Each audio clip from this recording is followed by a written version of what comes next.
Good morning.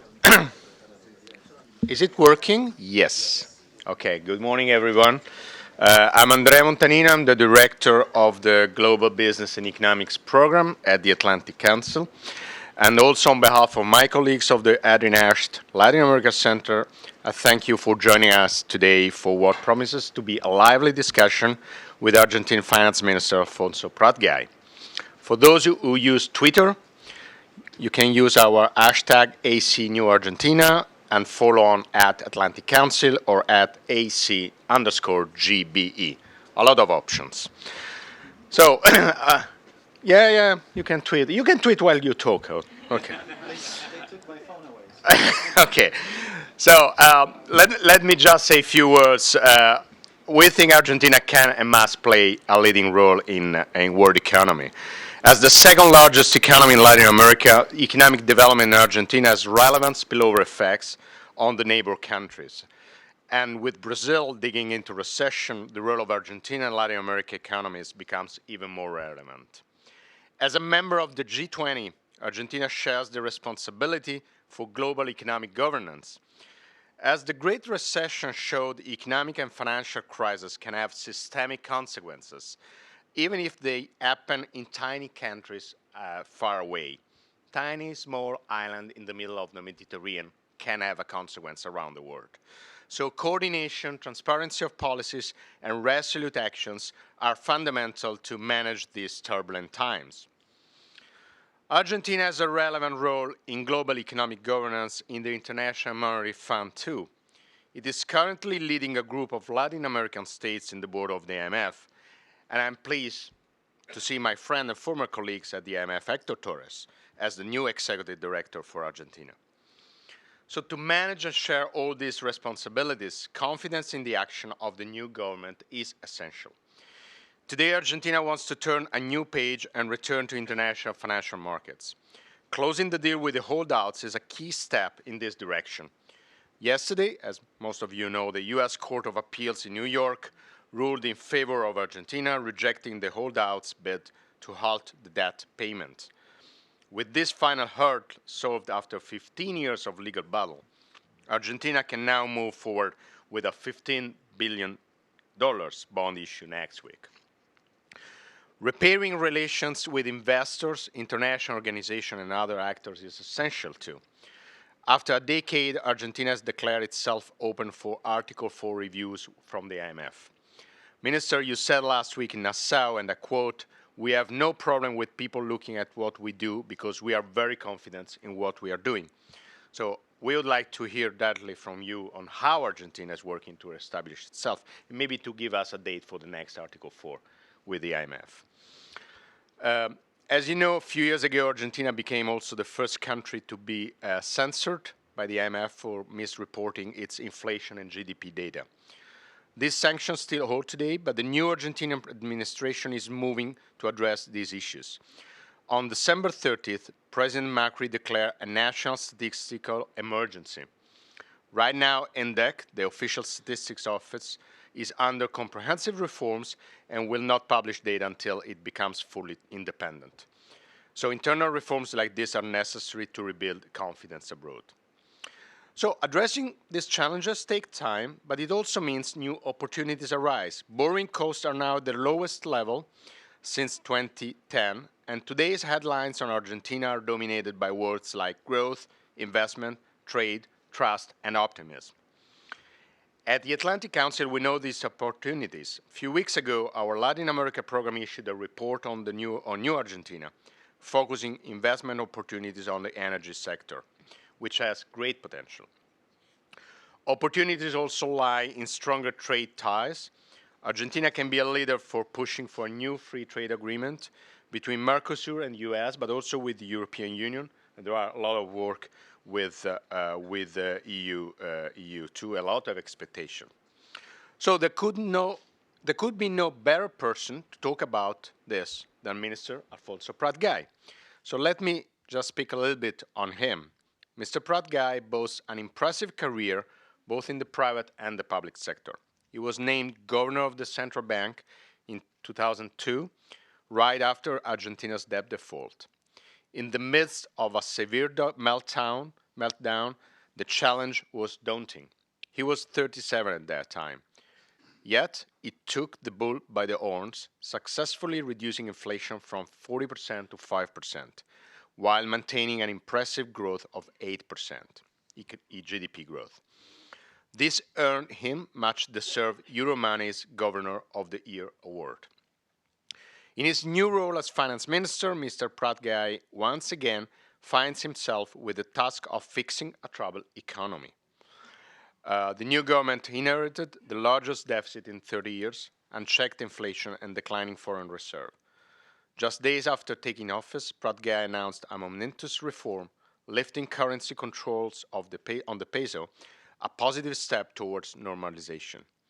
In mere months, a deal with all doubts has been reached, after I said more than 15 years of a battle, and Argentina is now successfully returning to international markets.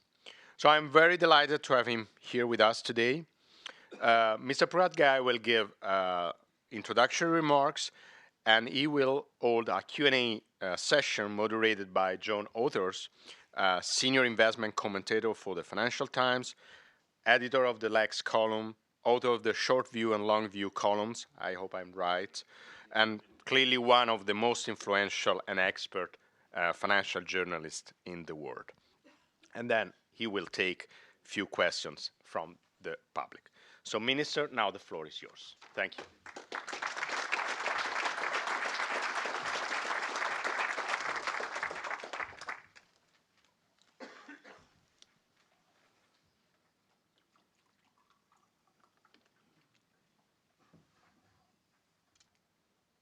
Am I getting paid for Am I getting paid for using this one? Well, thank you very much, Andrea, for the invitation. Thank you, everyone, for being here. We've got a tough week behind us and another tough week ahead of us. But this is what we're trying to do right now to make sure, as Andrea was saying, that the world is ready to have Argentina back. I remember a couple of months ago in our first G20 appearance, one thing I mentioned then was that G20 is no longer G19. That a prodigal son has returned, and there was even applause for that sentence. I mean, amongst central bankers and finance ministers. I mean, you don't get that, but we got it. And the reason why we do that is not only because we like you guys very much, but also because we believe that by doing that, it's going to be better for us. Of course, what's making the headlines today is the news from the New York Court of Appeal yesterday, which was quite shocking. 12 hours before the hearing, our lawyers had told us that there was a 5% chance of us getting a resolution from the bench, and so we got the 95% of the thing in yesterday's decision, which was quite good, and everyone outside of Argentina is excited about it. Most people inside of Argentina too, because they finally understood that it was a significant waste of time, energy, jobs, growth to be disconnected from the world for so many years. We've actually, come up with a calculation what it meant since Judge Griset's first judgment on September 2011. It cost Argentina more than $120 billion worth of savings that did not stay, investments that did not come, or payments that were made for no other reason that we didn't have access to the market. The previous administration, just for me to make sure that you understand, called this desendeudamiento. But in fact, what it was lack of credit, and therefore we were the only country in the world that would be paying cash because there was no credit card we could draw upon. That probably would have meant, if those resources would have been deployed in a different manner into our country, it would have meant 2 million jobs that we now don't have. I mean, 2 million jobs that were never created, just because, you know, a bunch of people running the country back then thought it was such a better idea to claim that by not paying, they were doing the country a service. Oddly enough, you know, what this deal does is we're paying the exact amount that the previous administration had in their books for overdue debts that were not paid in 2005. This has significant, of course, impact and throughout not only Argentina but throughout the region. We were discussing this in the I don't know where Raúl is, but during the IDB meetings over the weekend. Just a simple, you know, credit rating arithmetics with regards to Argentina and the impact of what we've done or what we haven't done over the last few years around the region. The day Argentina gets a credit rating back, which is going to be very soon, hopefully next week when we issue the new bond, that will mean that the IDB or the IDB's capital will increase by nearly $2 billion US just because we're no longer in selective default. $2 billion worth of capital for the IDB means probably $8 billion worth of loans. $8 billion worth of loans is almost 1 year worth of IDB loans to the rest of the region. There you have it. It's not because of you that we do it, it's because of us, but it's got great implications on the rest of the region, a region that is quite shaken right now, as you all know. So we are very happy to take the baton, as Andrea was saying, and I wouldn't say lead the pack, but at least be the spotlight of attraction as we seem to be right now. We're all very excited about, you know, the Court of Appeal's decision yesterday. And I think we should be, because this clears the way for, you know, making the payment and putting this thing behind. But I believe the critical date on this saga was March 31st. This was the time when Congress finally approved the law that will allow us to make the payment. And I can see two lawmakers here in the first row. We're very thankful. These are from our side. But the odd thing about, you know, the vote, particularly on March 31st in the Senate, we got 54 votes out of 72 seat chamber. So that's 75% of the vote, and I repeat, 75% of the vote for leaving default behind and for paying to the holdouts. You must know that in that chamber we only have 19 seats. If, you know, pushing it a little bit, we can get to 19 seats. So that means that 35 of those 54 votes came from forces other than the official coalition. And more interestingly even, we had more votes in favor of the law from Frente para la Victoria than we had from Cambiemos. And Frente para la Victoria were the guys who told you that they would never, ever even come close to eventually thinking that they could possibly pay out to the holdouts. So things do change. And when President Macri was saying, yes, we can, and you've heard that one as well, I mean, he really meant it. And not because he thought it was a good idea, because he knew and we knew that change was what people in Argentina were asking for. And this is my key message today. It's not that, you know, Macri one day woke up and said, wow, this is a great idea. It's not that he's got, you know, like good-looking ministers or something that, you know, some people say. But it's basically that people want to change. The Argentine people want to leave the past experience behind. So I think you shouldn't underestimate the fact that, you know, these senators, most of which were from the previous official party, from the Frente para la Victoria, voted for this law. And the one thing that I like most, and I'm going to run into trouble if I keep repeating this, but I will again. One chap out of those 54 guys was the very Adolfo Rodriguez Sá. I'm sorry to say this, but I've got to say it. Adolfo Rodriguez Sá was the provisional president of the nation in early 2002, who decreed the default of all our debts to a standing ovation in that very same building, the building of the Congress of the Nation. So if it were about cleansing, if you will, it had to be done this way. And it was done this way. And we wanted it to be done that way. And that's why we worked very hard, not only in the New York courts, but also at home, securing the support from the different parties. We had a hectic session in the House. This was a 19-article law, and we took modifications to 11 out of those 19 articles, and we think because of that the law is actually better than what it was when we sent it. That in itself is kind of science fiction for the Argentine Congress.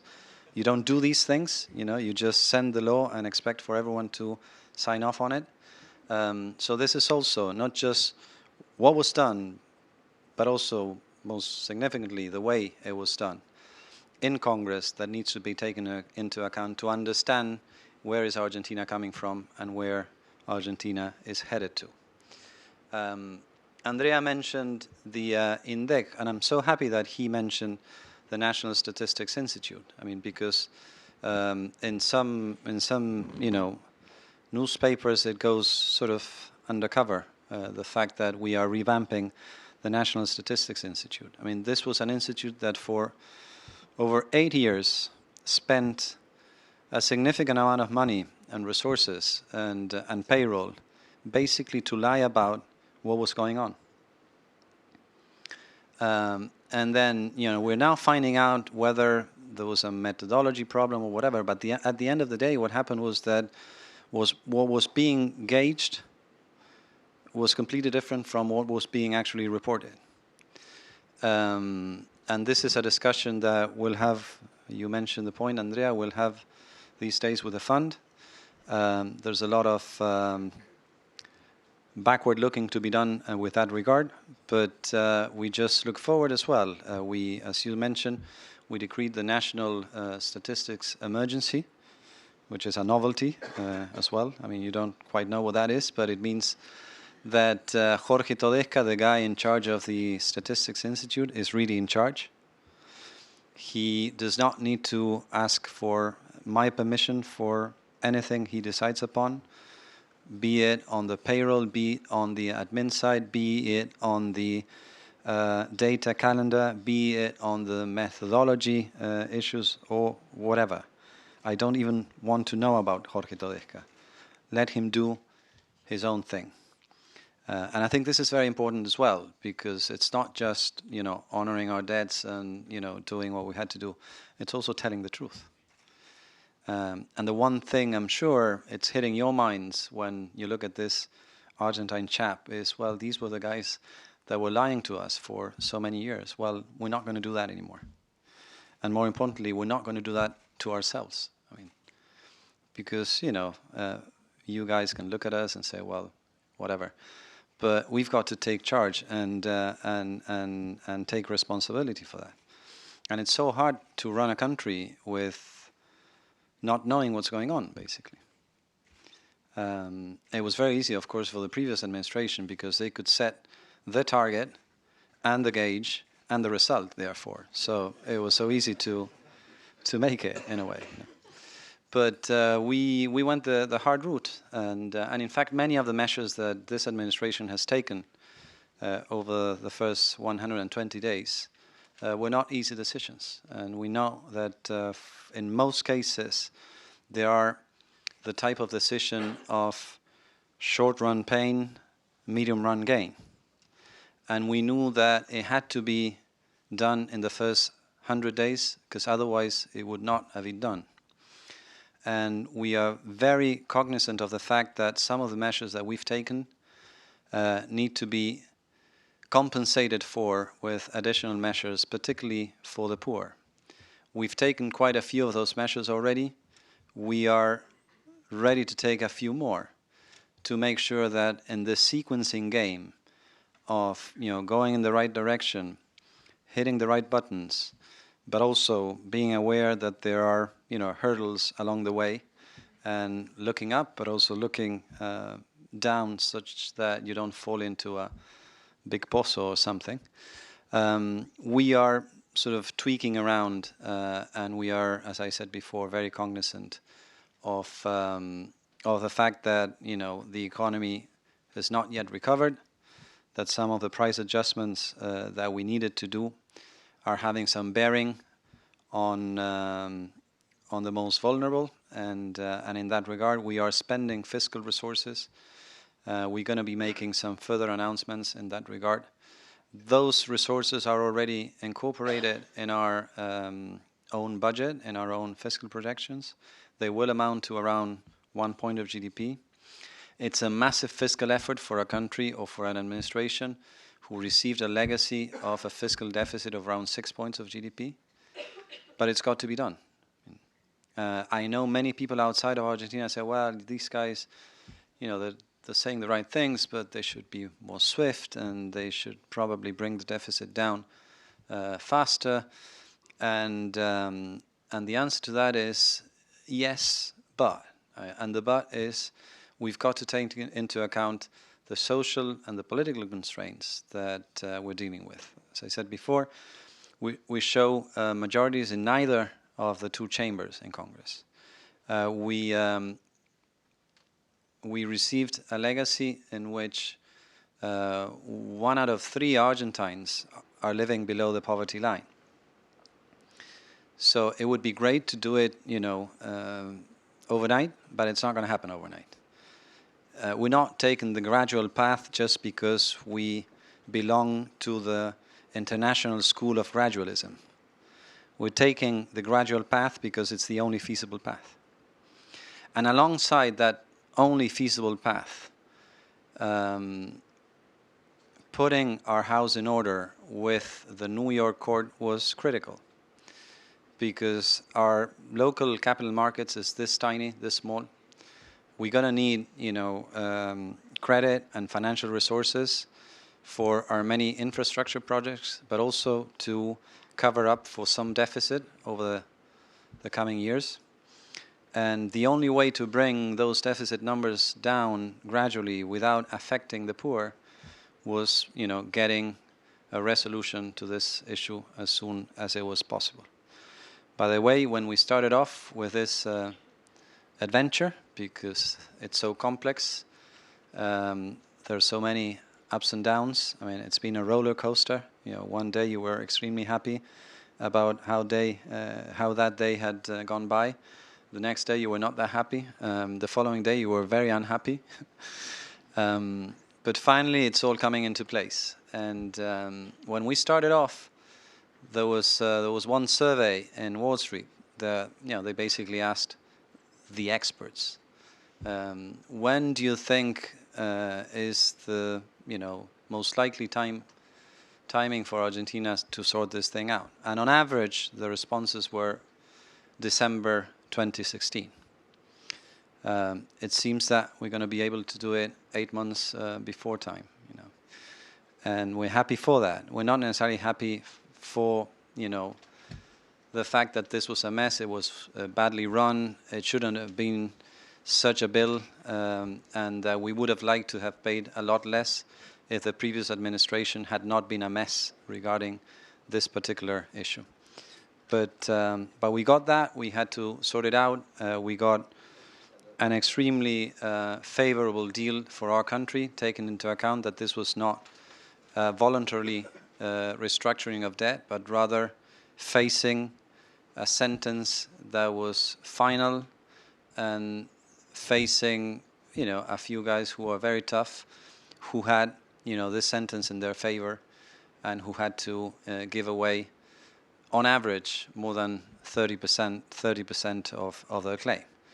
So I think it was finally the deal that could be done in very little time, and it's the deal that will put that past behind us. It's almost as if all that we've done so far is the preheating work. You know, we're desperate to move on to the field, and it's, you know, we're getting there kind of thing. But we had to sort some of these things out before we could actually entrar a la cancha, get to the field. And get to the field means that we are paving the ground for the private sector to be up to the challenge again. You know, there's been a lot of disinvestment, not just in the public but also in the private sector over the last few years. Argentina is the most unleveraged economy in the emerging market world and probably in the world, you know, which happens to be a good thing now that everyone is looking into emerging market corporate debt and how it blew up over the last few years and so forth. Funny that no one is looking into central bank debt, but I leave that one for, you know, you had the Italian guy earlier, so I'm sure he had some views about that. But basically, I mean, one number that I think you should remember is when you look at the emerging market universe or space, corporate debt with respect to GDP is around 110% on average. You take China away from that computation, it comes down a bit, of course, around 80%. You take everything else but Latin America, so that you look at Latin America, and it's around 65%. Argentina is not even 20%. So all I'm saying is this is another measure of how many investments were actually not made during the previous decade, not just from the public sector, but also the private sector. And what we're trying to do here is to lay the groundwork for the public sector to have their role, and because this is where jobs will be coming from. You know, only the public sector can only do a little bit. There was a lot done over the last few years. It's now the time for the private sector to come up to the fore and do that. And this is why it's so important for us to come to these type of fora. Again, I'll mention the IDB meeting over the weekend. You know, of course, we had the spotlight, and you know, we had a few presentations to make, and a lot of, you know, back patting and great, you guys are doing blah blah blah. But the really important thing about the IDB meetings in Bahamas over the weekend was that we had 100 Argentine businessmen walking around the different rooms and having meetings with their counterparties and striking already credit lines and potential business in any sector that you can think of. Energy sector, traditional and non-traditional, renewables, infrastructure, agriculture, you name it. It's not just that you guys are excited or the financial sector is excited. There's an excitement that runs deeper, and the excitement comes from the fact that everyone and his aunt knows that Argentina was completely derailed for so many years. The opportunity is true. I mean, there is this opportunity.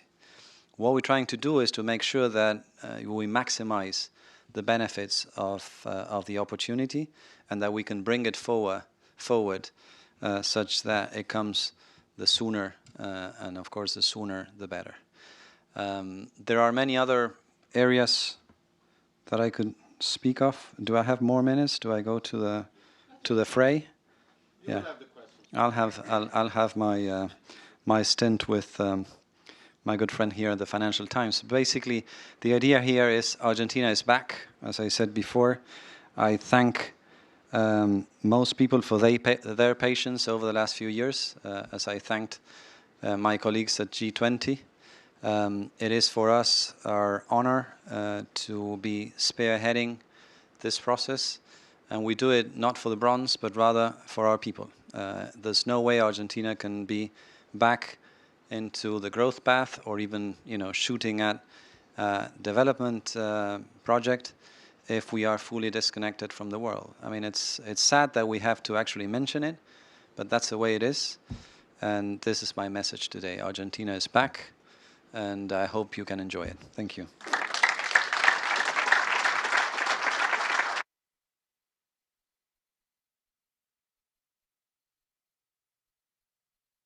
Well, thank you. Thank you very much indeed. It's very difficult indeed to know exactly where to start, given the scale of what you've already accomplished and also given the scale of what lies ahead of you. I'm sure that the extent of the well wishes in this room is intense. Very many people are very keen to see Argentina succeed, rebuild the economy after the intermission of the last few years. If I could start by asking about what I think is perhaps the single greatest concern or worry about the many investors who are considering buying your bonds once more, lending money to Argentina again, it's inflation. Now, we know that we very publicly stated that we can't necessarily publish the data as it is currently published.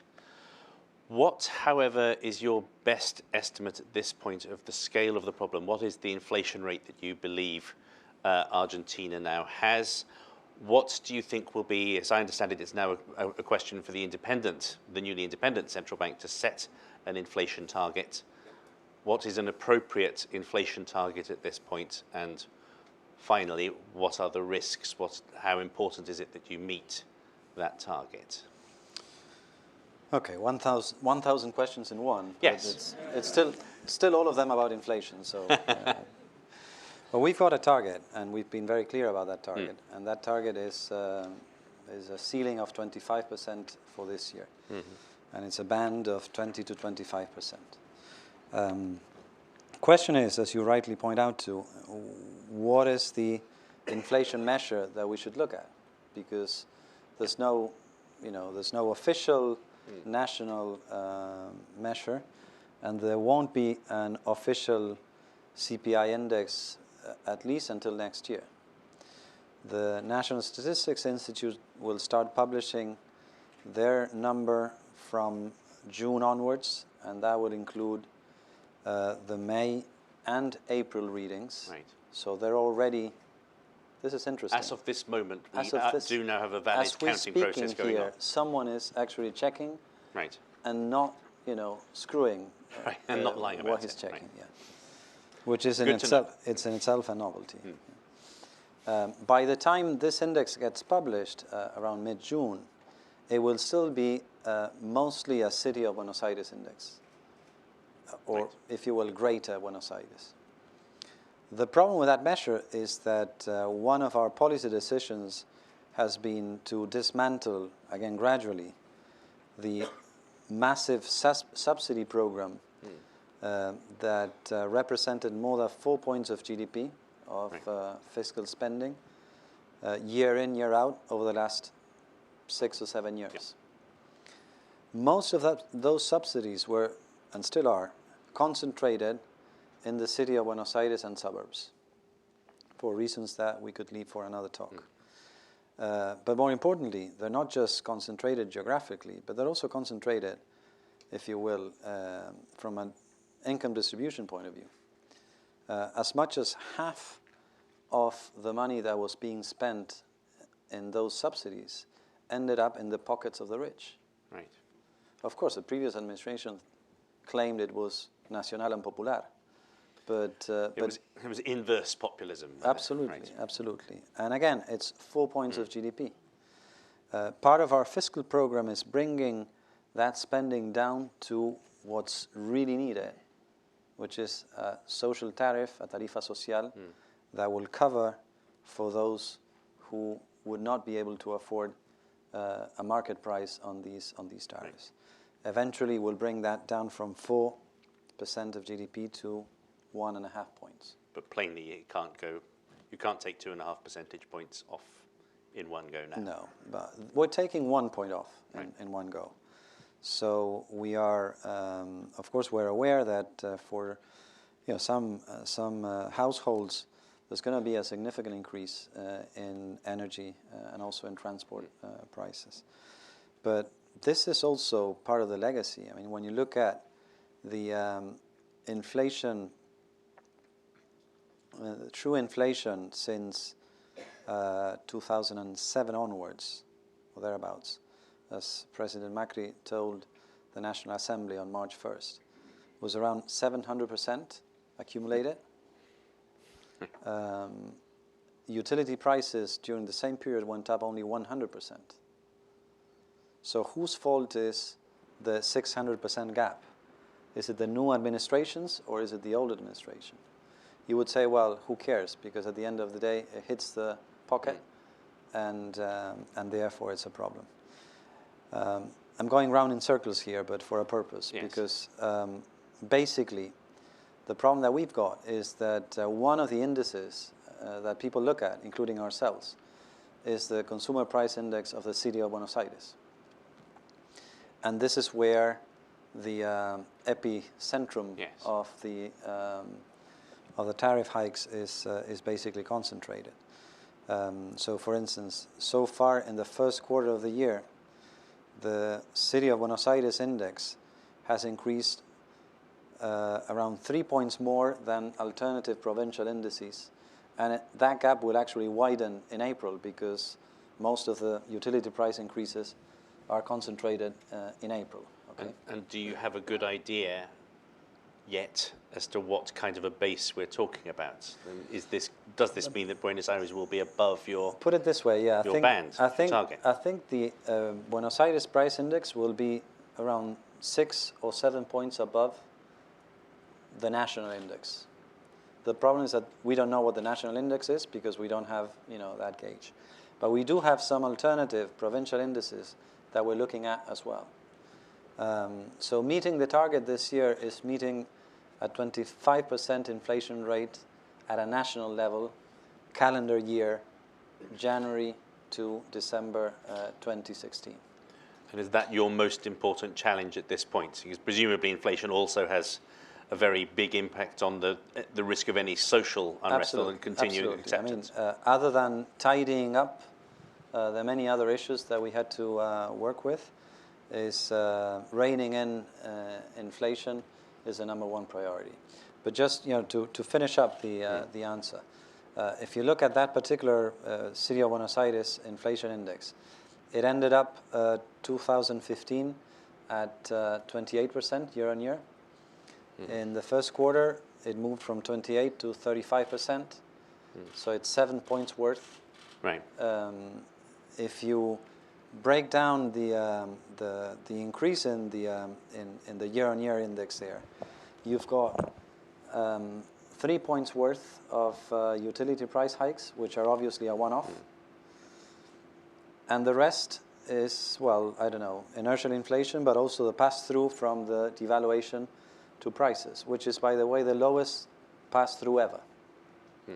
In fact, if we had had a pass-through that was anywhere near to the historical average, we wouldn't be talking about 35% year on year. We would be talking about 45%.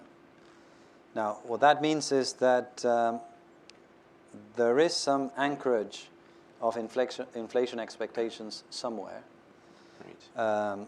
And also it means that the effort that we're making in fighting the causes of inflation, not the symptoms, might be taking some result. The central bank, you mentioned the central bank, of course it's fully independent, as it should be. We are making a big effort on the fiscal side as well. These things do not have an immediate impact. Right. You know that very well. There are lags between monetary policy and inflation. There are lags between fiscal policy and economic activity. So we are very confident that we are setting the ground for these things to finally come to bearing, hopefully early in the second half of the year. So the way I would put it inflation-wise is that we are very confident that along the second half of the year, you'll see more monthly inflation rates with a 1 handle Right. than with a 3 handle, if you will. By the time we get to the end of the year, a 1 handle monthly inflation rate will be around 15, 16, 17%, which is actually our target for next year. So in that regard, we are pretty confident. And the same thing as for growth. Many of the measures that we've taken, for instance, removing export taxes for the agricultural sector and also for the manufacturing sector, It was too late for this particular agricultural campaign because it was already, the bets were already off on that one. But it will have a significant impact as we get started later this year into the next campaign. So, lots of things can be said along those lines. The manufacturing sector as well, but we've got a Brazilian problem there. Right.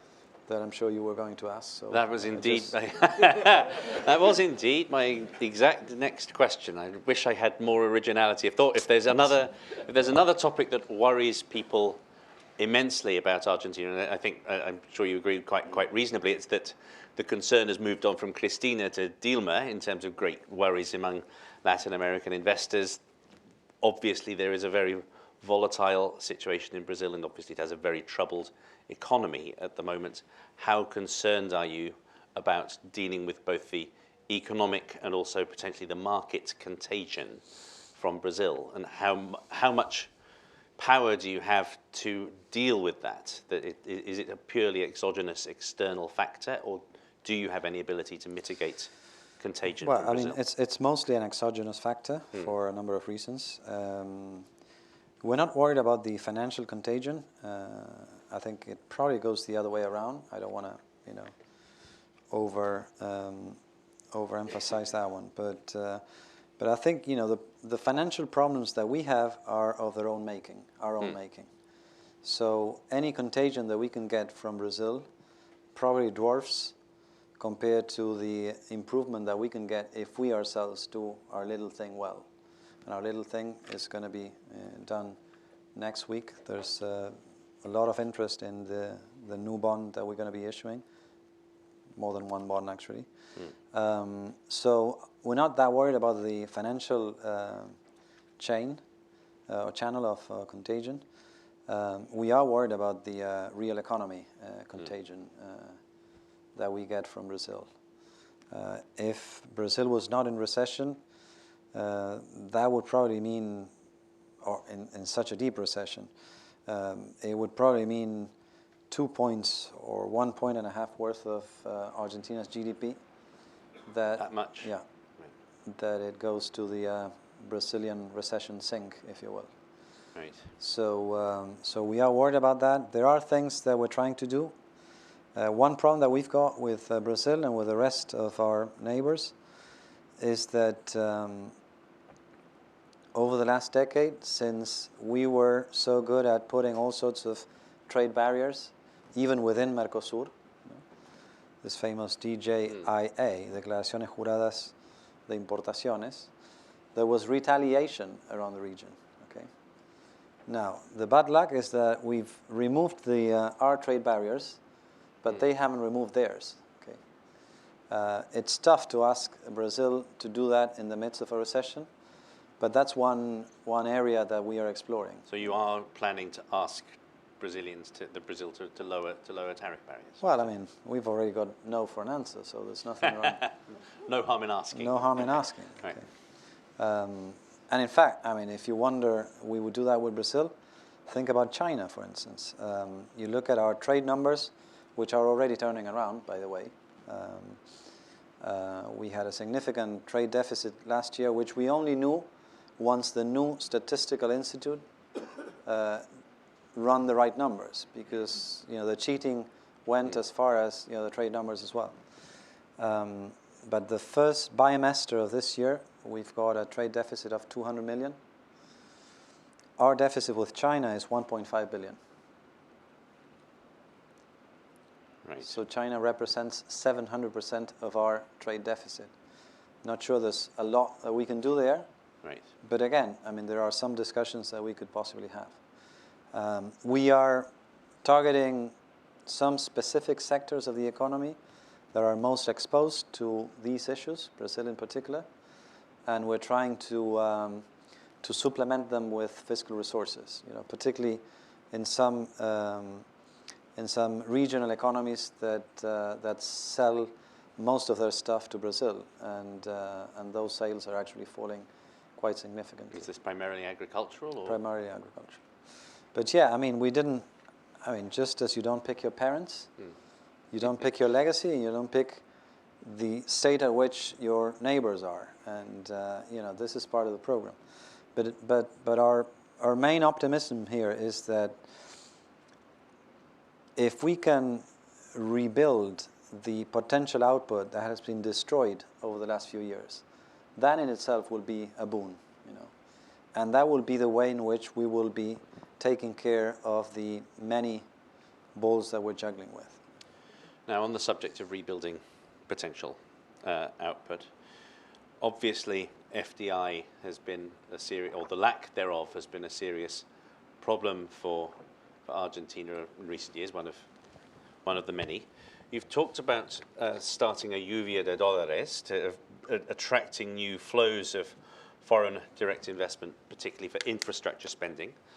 That has been a big problem the world over. It's a big theme of the World Bank and IMF conferences, how to actually stimulate, to encourage infrastructure spending. How confident are you that you will be able to attract a lluvia de dólares? Are there enough projects ready to go, even if they've not been well handled for the last 10 years or whatever, that you would be able to attract money relatively quickly in time to help make a difference? Well, I think the lluvia de dólares is going to be a lot more FDI than speculative flows. In fact, we're hoping that this will be our own showing in the market this week, and we'll pull out until the end of the year. So if you're thinking about buying that bond, this is the time you should do it. But I'll write that down in public. Okay, carry on. But no, truly, the main reason we are so optimistic is because of the real flows, the real inflows. And it's not just foreign inflows, it's also the money that Argentines set aside, either in safe boxes or elsewhere, that is likely to have a nice return when they see that the opportunities are there. And the opportunities are huge. You know what Argentina is. It's a country that is very rich in natural resources, in human resources, very underpopulated. We could be self-sustainable in energy. We've got the agricultural sector. We've got tourism. We can be, throughout Mercosur, kind of the bridge between Alianza del Pacífico and European Union. There are so many things we can be. We never quite are, but there are so many things we can be. That there's no reason not to be optimistic about it. We're having a lluvia of investment in renewables, for instance. The problem with the previous regime was that there was no auctioning of the licenses. Right. You wonder why? Okay. Tell me, go. Now, we've changed that. No? We've changed that. And there were some complaints by the guys who had actually won the contracts before. And they had won the contracts at prices that are double the prices that, for instance, Peru is selling these contracts, or to a lesser extent Brazil, or Chile or Uruguay. So we think that transparency and the opportunities that we offer on some of those sectors will probably kickstart the investment. It's not going to be vaca muerta, for instance, with oil prices at these levels. But there's a lot more that we can offer, and there are a lot more opportunities. As I said before, the unleveragedness of the private sector speaks to lack of investment over the last few years. And that lack of investment is what we think will be replenished the sooner, and that will create the first jobs and will get the wheel started. Do you have, I guess one of the things that's come out of previous World Bank meetings is the importance of being able to demonstrate that that potential projects are ready to go, that they're ready for the first shovel or already are. Is there a backlog of projects that really are ready to go, or has that been neglected? That's actually a great question. There is a backlog, but it's not... Nobody would actually want to invest in them in their current state of planning. Is that the problem? Yeah, that's right. Most of the projects, we're not very happy with. Some are okay, and we need to put our act together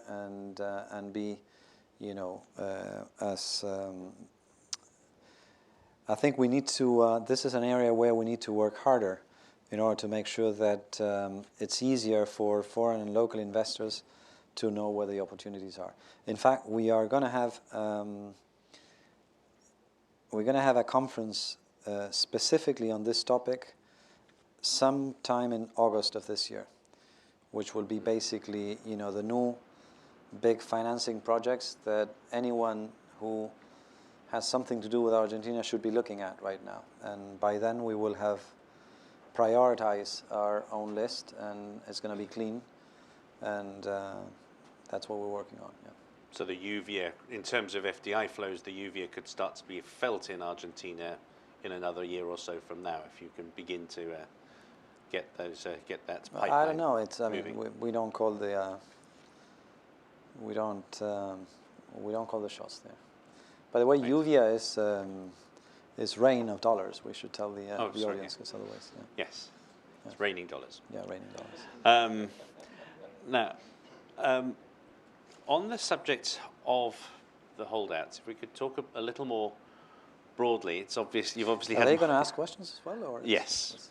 it's a monopoly? Yeah. No, it's a monopoly so far, and then we will open to competition. Yes, which I'm looking forward to, but a controlled competition, a mediated and regulated competition by a benevolent and well-trusted regulator of the kind that you're now installing in Argentina. Yes. Now, the next question I was going to we would ask. have something in common. The next question I'm going to ask, and perhaps the final bit, I think it's a very interesting one. Moving away from the specifics of the Argentine situation, but taking from what you've learned from the specifics of the situation, the defaults that you mentioned, de Rodriguez Sá, came at a point when there was already a very lively debate about how sovereign bankruptcies should be restructured, how situations like this should be handled.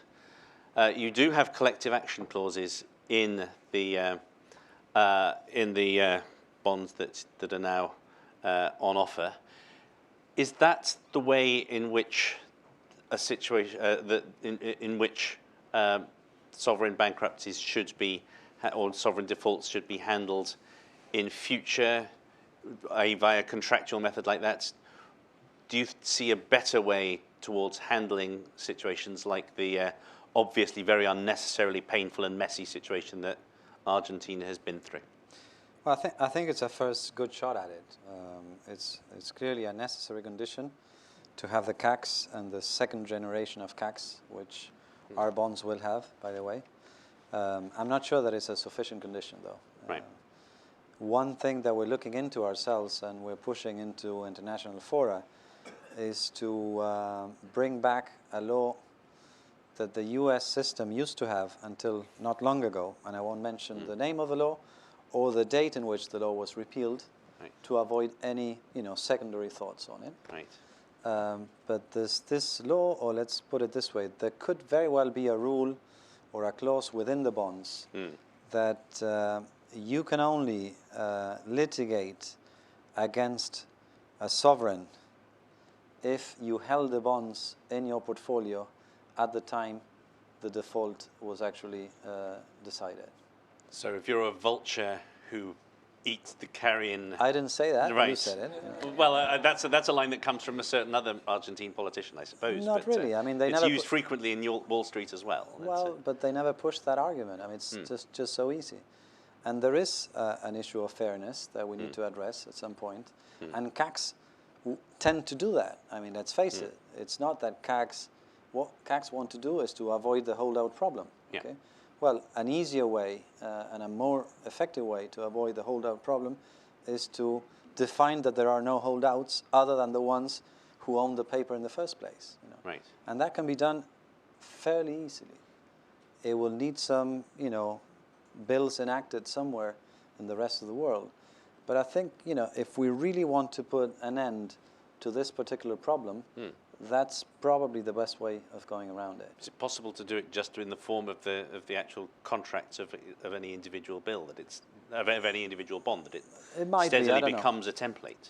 I mean, I've become not an expert, but close to an expert in... You probably know more about this than you ever wanted to, if I had to guess. I right? never wanted to know even a single piece of these. Right. But yeah, you might be able to put it in the bonds. I'm not sure though.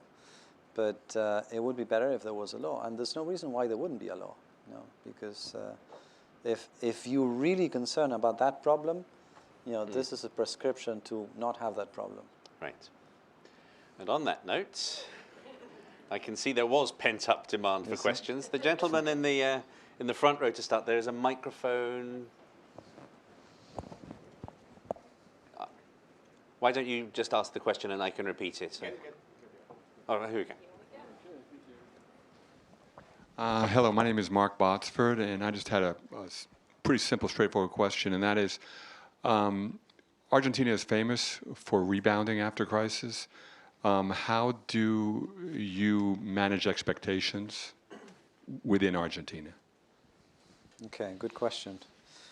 I think we're being very realistic about what can be done. We're very open and transparent about the constraints that we face. We're very optimistic as well, but we know that it's not like we need a program and we need step by step and we need the right sequencing and all that. I think that's more or less the way in which we're managing our expectations. You always underpromise and hope to overperform, but at this time around, it really is part of the core of the strategy, because we found the country and the state, more importantly, the state, in a very lousy shape. So there are many good ideas that we have, but we need to implement it through a structure that is not well functioning, to put it mildly.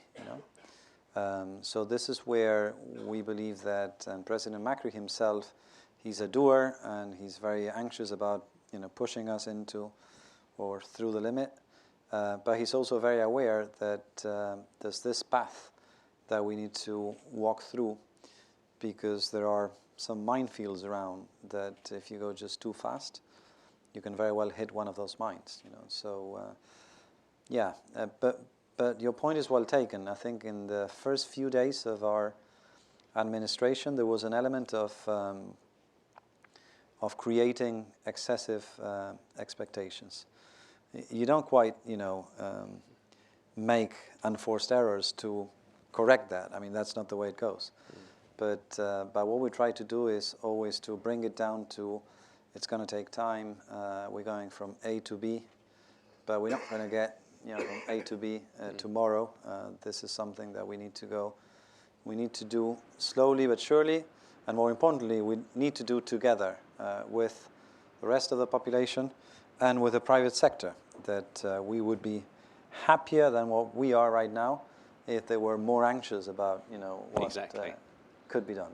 But it's always a balancing act. But you do need to get people excited as well. It's just, we will see how the political skills in this new administration, whether you can do it. Yeah, but I mean, let's go back to December 10th, and when I'm going to use that as a question. Right. Let's go back to December 10th when we took office, and despite the fact that people were very excited, there were 2 or 3 things that hit their minds all the time. First, are these guys going to be able to pass any law through Congress with no majorities in the House or in the Senate, with a Peronist party in the opposition? You never quite run Argentina without the Peronist party. I mean, you've heard that, haven't you? Okay. The other thing was, the social tensions, the end of the year. How are these guys going to, sail through Christmas and New Year's Eve and social tensions, blah, blah, blah. Don't tell me they're going to unleash capital controls. I mean, the dollar peso rate will go to 20. No, please don't do it. I mean, I had calls from good friends and good economists the day before we announced the end of the capital controls. Please don't do it.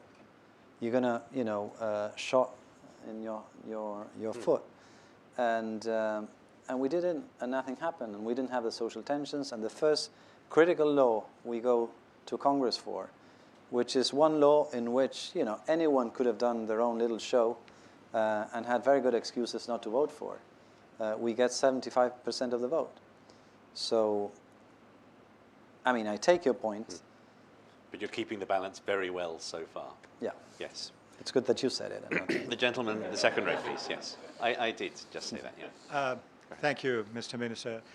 My name is Paolo von Schirach, President of the Global Policy Institute. I would like to follow up a moment on the question that was already asked about FDI.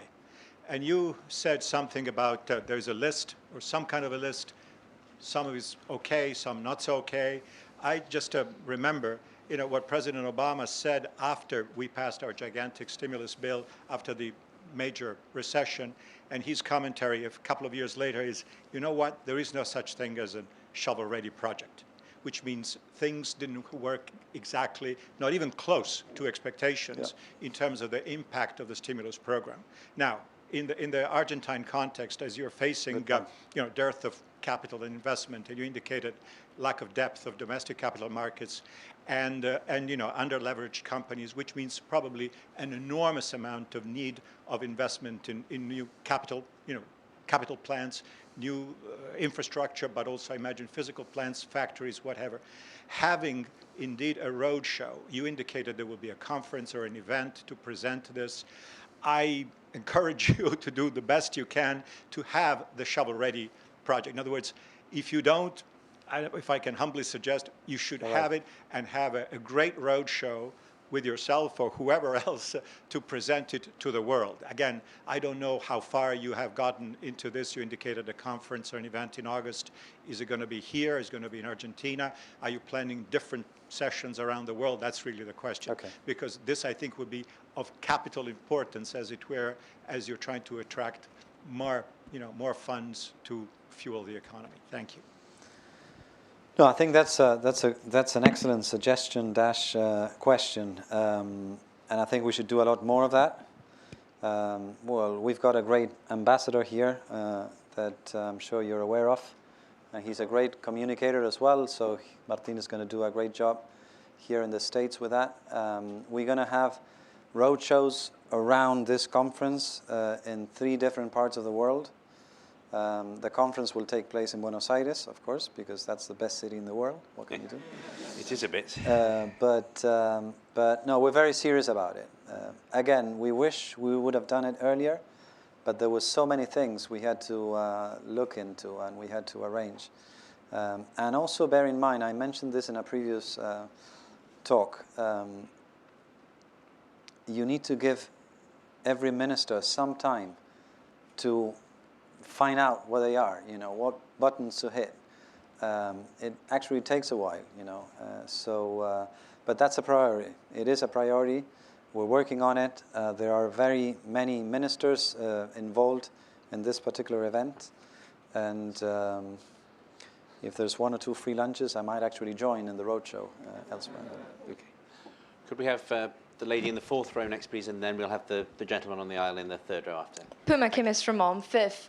My question relates to the wretched structural reforms. I mean, only John authors, you could be the only great and benevolent moderator who can ask probing questions without actually appearing to do so.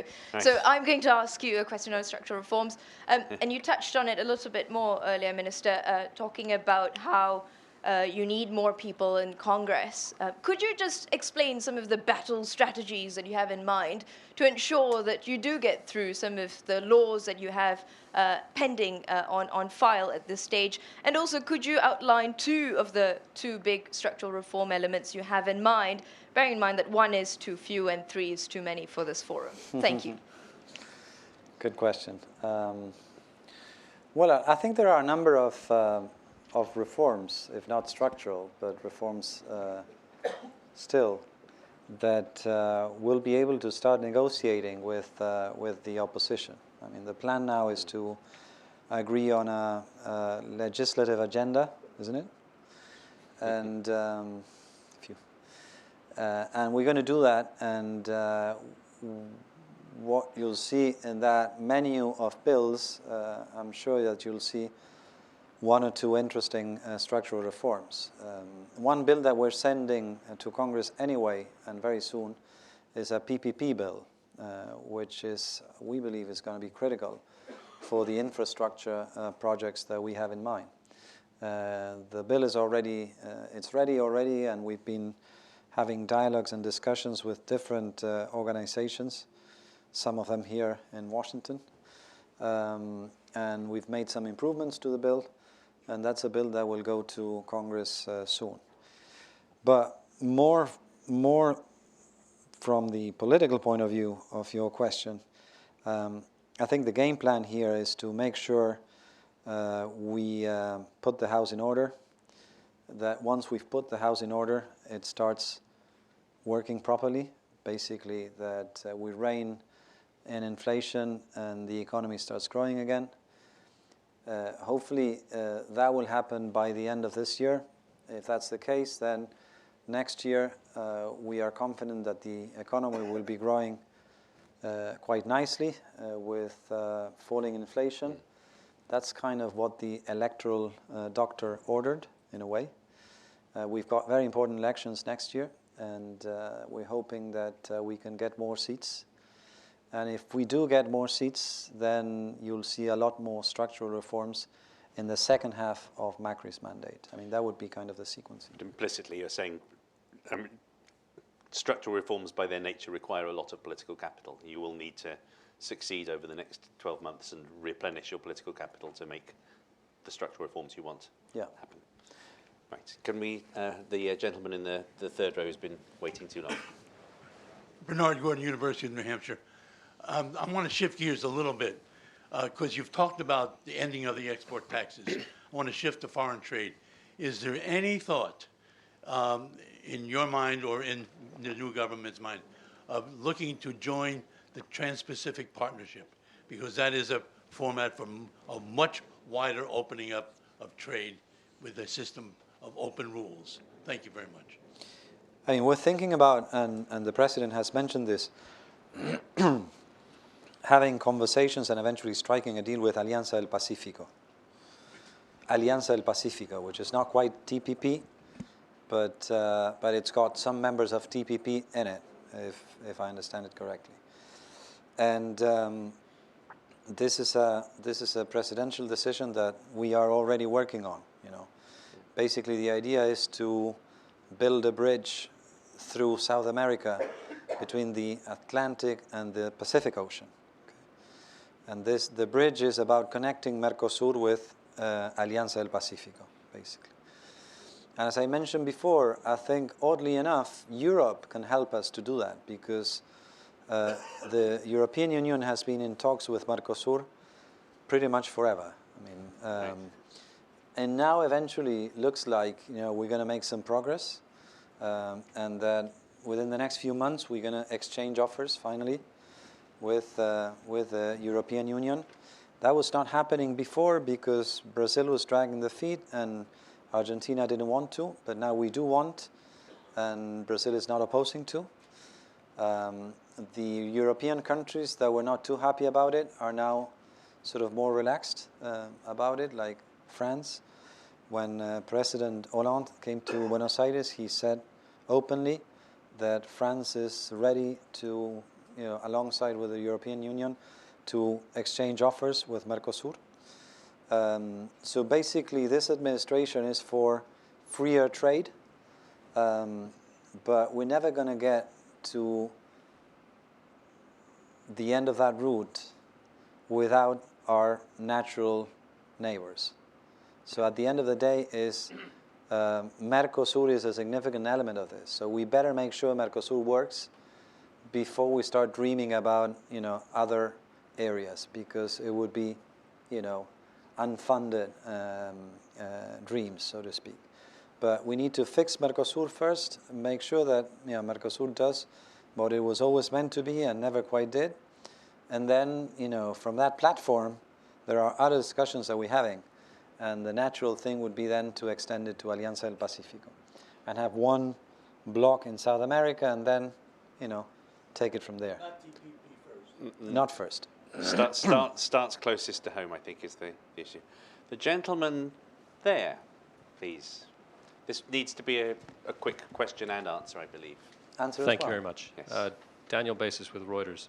Mr. Minister, the roadshow that's underway, You have most of the holdouts have agreed to the deal, but you still have holdouts that are still either bringing you to court or a small percentage.